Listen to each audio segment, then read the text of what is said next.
spent a lot of time and money building up their offense in the skill positions, of course, not quarterback, but offensive line.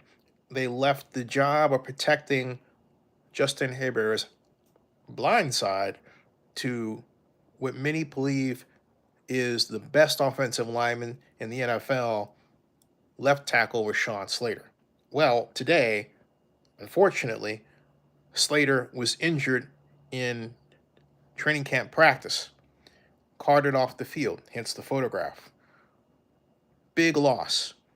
He just signed the largest contract for offensive linemen in NFL history and was widely regarded as the anchor of the Chargers' offensive line.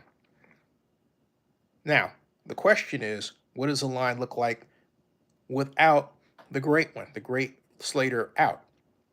Well, we have Joe Alt on the right side, and the person that's going to replace Mr. Slater is Trey Pipkins III. Trey Pipkins III has been with the Chargers since 2019 and has performed well in his backup role. But is he enough to replace the injured Rashawn Slater? Well, look, when you're tagged as the best offensive lineman in the NFL and you're given a contract that is historically large, like the one that Mr. Slater received, the answer is it's not going to be the same. It's not going to be the same. And how will the Chargers compensate that for the loss of Slater going forward? Well, it depends on who they face. But you can look for more instances of short passes, play action, plays where we have Mr. Pipkins receiving help from a running back or tight end or even a wide receiver at points in the Chargers offense. The Chargers are not, under offensive coordinator Greg Roman, just going to leave it to Pipkins to basically pick up the slack. They're going to help him out because they know that because they've got a weakness over there, what will be a perceived weakness, that they're going to the opposing defenses are going to throw the kitchen sink at that side, figuring a quick collapse by Mr. Pipkins.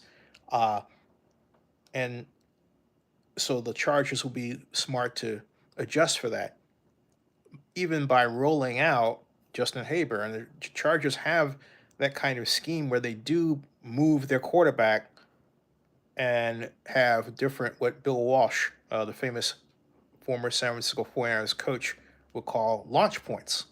Like play action, sprint out, roll out, so on, waggle, so on. All right. But it remains to be seen how that impacts their fortunes going forward. I mean, this is very early, very early. And the other question is, he's out for the year now, but is his injury really so bad that maybe the Chargers will see him for the playoffs if they get that far? That remains to be seen as well. The Chargers posted an exceptionally great year last year under, for them, first-year head coach Jim Harbaugh. I mean, of course, Jim is not a first-year head coach in general, but with the Chargers he is, and he performed admirably well his first time out with the Chargers. But this presents a challenge. Now, they re-signed Keenan Allen, and by all accounts, the Chargers on offense are a faster team. But they have a weakness there at offensive tackle that should cause concern for a number of people. And look at how the Raiders and the Broncos in particular are improving their defenses.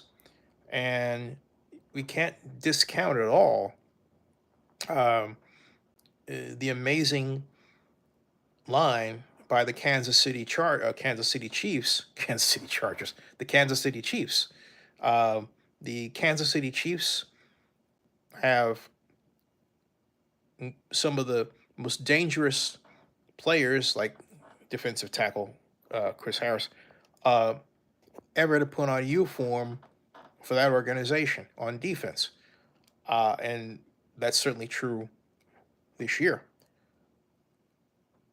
The Chargers are going to have to be ready for that onslaught too. Now, the good news is that while Trey Pipkins Jr. or a second, third rather, may be a backup, he is no rookie. He is a veteran. He is a multi-year veteran going back to 2019 in the NFL. So it's not like they have to worry about the Chargers have to worry about bringing in someone who's just learning the playbook or doesn't know the NFL opponents well. Mr. Pipkins is a seasoned NFL offensive lineman. And so, from a standpoint of depth, the Chargers have that covered. Now, the other fear is hey, look, what happens if he gets injured? The Chargers are going to have to look for another offensive lineman to bring in just for depth because they didn't do it this year in the NFL draft. So that remains a concern, given particularly the fact that we have a 17-game schedule, the wear and tear that the schedule puts on offensive linemen in particular, the need to have effective offensive linemen ready to go. All of those concerns are before the Chargers now that they've lost their best offensive lineman and their highest, other than highest paid player, uh, other than their quarterback. So, wow, what a situation for the Chargers. Pray for the recovery for Rashawn Slater. And uh, I know there are Raiders fans chomping at the bit and saying, hey, you know what? This is going to be a great, great possibility for us. And given that the Raiders are bringing in a brand new offense, a brand new offensive approach, something unfamiliar to the Chargers, that's true. That is very true. The AFC West is shaping up to be, once again, arguably, if not the most competitive division, then the second most competitive division. We can have an argument about, who's first and not later. But Rashawn Slater going down the way that he has done in this training camp, that's sad. That is absolutely sad. In fact, you might be asking, so what was his specific injury? And I'm going to I think they said his tibula. Let me look that up. I don't want to mess that up here. And got let's see here. Rashawn. There is trending Rashawn Slater. Whoops. Of course, I would do that. Let me show you what I'm doing, folks. I'm going to Twitter here. This is Twitter, okay? And as you can see, I didn't mean to type raw lazy. I meant to type in Rashawn Slater, like so. Okay. And there, like so. Like that. So we've got a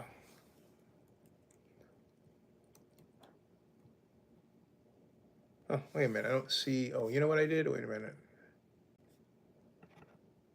There it is. Rashawn Slater. There. Standout left tackle for the Chargers faced a significant setback due to a patella tendon sustained during practice just a week after signing lucrative contract. Telling me, boy, what is a patella tear? Let's do a little quick research on that, folks, as we go. What is a patella tear here? Go here, go there, and we'll find out.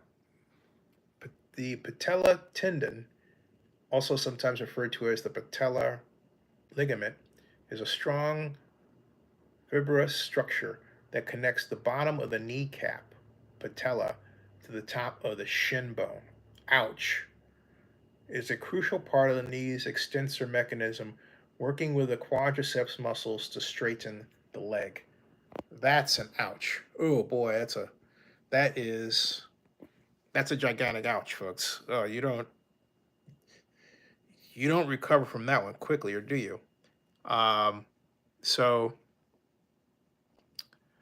someone is talking about NFL gaming and streaming or whatever.